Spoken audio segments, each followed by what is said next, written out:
How many creatures are there living and reproducing in the vast expanse of the universe, following the law of life over and over, adhering to one constant rule? Those who die take with them the stories of the living, and those who are living repeat the same tragic history of those who have died. And so mankind can't help but ask itself, why do we live? And why do we have to die?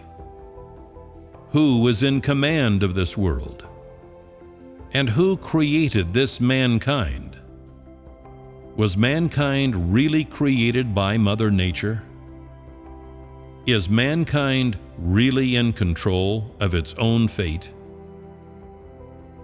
For thousands of years, mankind has asked these questions over and over again.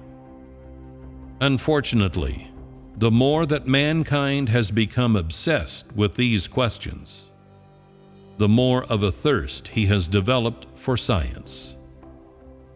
Science offers brief gratification and temporary enjoyment of the flesh, but is far from sufficient to free mankind of the solitariness, loneliness, and barely concealed terror and helplessness deep within his soul.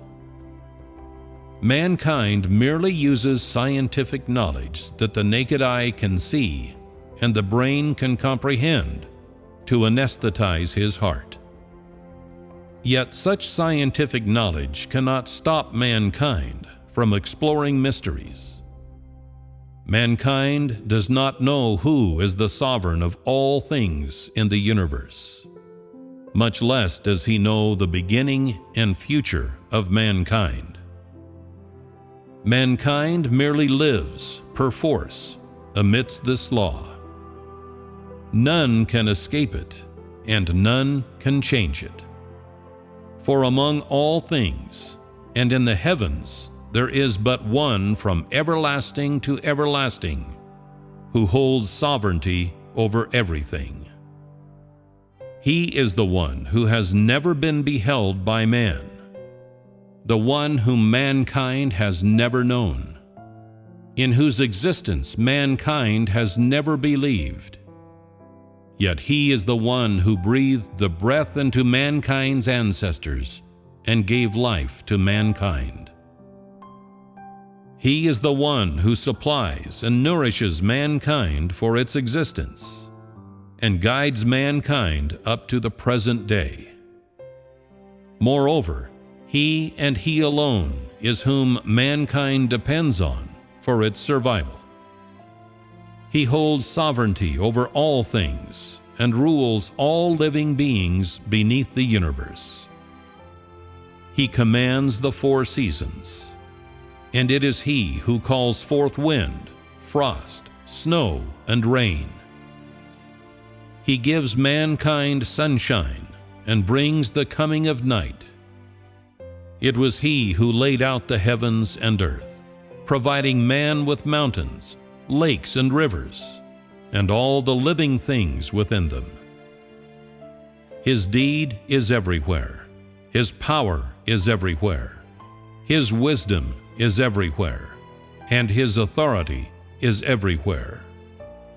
Each of these laws and rules is the embodiment of his deed, and every one of them reveals his wisdom and authority. Who can exempt themselves from his sovereignty? And who can discharge themselves from his designs? All things exist beneath his gaze, and moreover, all things live beneath his sovereignty. His deed and his power leave mankind with no choice but to acknowledge the fact that he really does exist and holds sovereignty over all things. No other thing apart from him can command the universe, much less can it ceaselessly provide for this mankind. Regardless of whether you are able to recognize the deed of God, and irrespective of whether you believe in the existence of God, there is no doubt that your fate lies within the ordination of God. And there is no doubt that God will always hold sovereignty over all things. His existence and authority are not predicated upon whether or not they can be recognized and comprehended by man. Only He knows man's past, present, and future, and only He can determine the fate of mankind. Regardless of whether you are able to accept this fact, it will not be long before mankind witnesses all of this with his own eyes. And this is the fact that God will soon bring to bear. Mankind lives and dies under the eyes of God. Mankind lives for the management of God. And when his eyes close for the final time, that is also for the very same management. Over and over again, man comes and goes, back and forth. Without exception, it is all part of the sovereignty and designs of God. The management of God is always going forward and has never ceased.